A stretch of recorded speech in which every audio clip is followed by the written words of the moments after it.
From Up on Poppy Hill is a very sentimental movie. I feel the entire point of the movie is in the exploration of time's effect on us. First is how we interpret the past. The movie is very focused on unpacking the past, and how the past itself is filled with confusion. How some choose to forget, and others choose not to move on. Then there is the present, the most difficult time to live in because there is no other time to live in. The present is something that can feel consistent and never ending until one realizes that change is never ceasing to happen. The present constantly morphs. The next idea is the future, the thing we look forward to. The future is always uncertain. We can choose to carry our past into it or attempt to forget it. So, what exactly does From Up on Poppy Hill say about our interpretation of time? I think it is good to start with the past. The past is difficult to look back upon. If it was good, you may feel awful that it isn't the same anymore, and if it was bad, you may feel awful about it when you think about it. A lot has been lost in the past, and it isn't always recoverable. The main character Umi has a difficult past. She lost her father in the Korean War, which this is a tangent, but I like how this movie mentions this piece of often overlooked Japanese history. The fact that Japan did play a part in the Korean War and profited from it isn't mentioned often. So it's always neat to see that. Anyway, the loss of her father is set against an even grander backdrop of Japanese society as a whole. The film takes place in 1963, only 18 years after the conclusion of World War II, one of the most devastating events in Japanese history. Like Umi, society as a whole has been forced to push forward and persevere, to continue on with daily life despite the massive upheaval that has just taken place. These events have affected people in different ways. In Umi's case, she has not let go of her father, demonstrated in how she still raises the signal flags for him so he may find his way home. Her father is a piece of the past which will never return to her. In order to prevent herself from breaking, she has devoted her time full-heartedly to her household.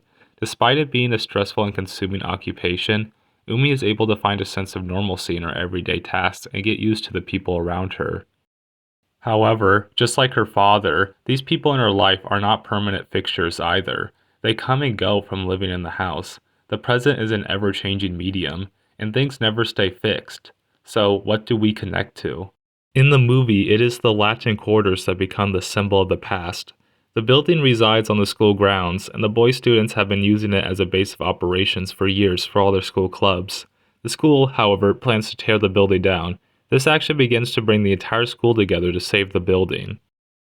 There is an interesting scene where the students hold a massive debate in the auditorium over their plans for the building. Shun derides those who refuse to acknowledge the past and criticizes people who think that way by comparing them, as one student says, to the old men who run this country. What's interesting about that line is that he fully goes against the common practice of respect for elders and government officials in order to save tradition.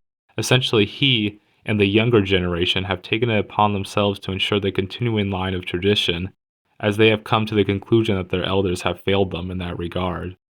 But it is all over and ever apparent that Japan is rapidly changing. In one delightful scene, we see Kyu Sakamoto singing on the TV, showing the emergence of television as becoming a staple in homes, and the streets are now filled with cars and lined with advertisements. So, what is the tradition that is being destroyed? In some cases, it is perfectly alright to do away with tradition.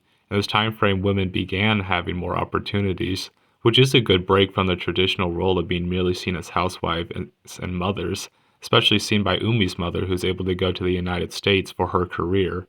But when I think on Hayao Miyazaki, who worked on this movie and is the father of Goro Miyazaki, who directed this movie, I sense the loss of tradition is not focused on the breaking of unnecessary social constraints, which these creators most certainly agree with, judging by the depiction of the characters, but rather on the loss of self. Japan, after the Meiji Restoration, and again after the war, began modernizing rapidly and entering in a new phase dictated by modern capitalism. This is what the movie sees as poisoning Japanese society. The constant expansion for profit is what is driving the country towards a bleaker and bleaker future. The Latin quarters are just one victim of this. They are to be torn down, like the pre-capitalist society, and replaced with something that fits the new mold. While Umi's family has been able to hold on to this change thanks to their old wealth background, Shun's family has had a considerably more difficult time. Shun will have to settle for a lesser college, and as we see, his house is small and cramped. the constant drive for profit by the wealthy has not led to a better world for everyone.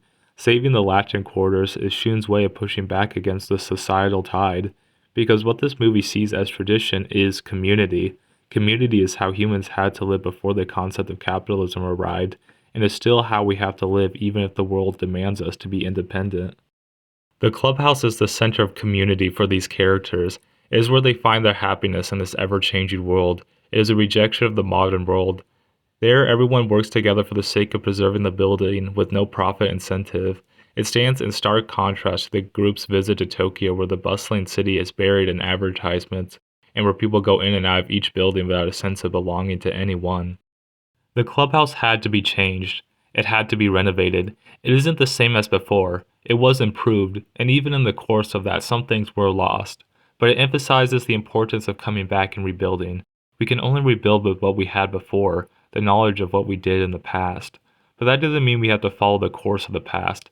Tradition is hard to define, as it may not even exist. Tradition may just be time capsules of how we thought in the past carried on to create the illusion of a through line in history and in our lives. When in reality, everything is constantly evolving, and nothing stays the same for long. But the past is filled with ideas, and tradition may be an excuse just to keep community together. But in that sense, does it matter if it isn't real, if it isn't tangible?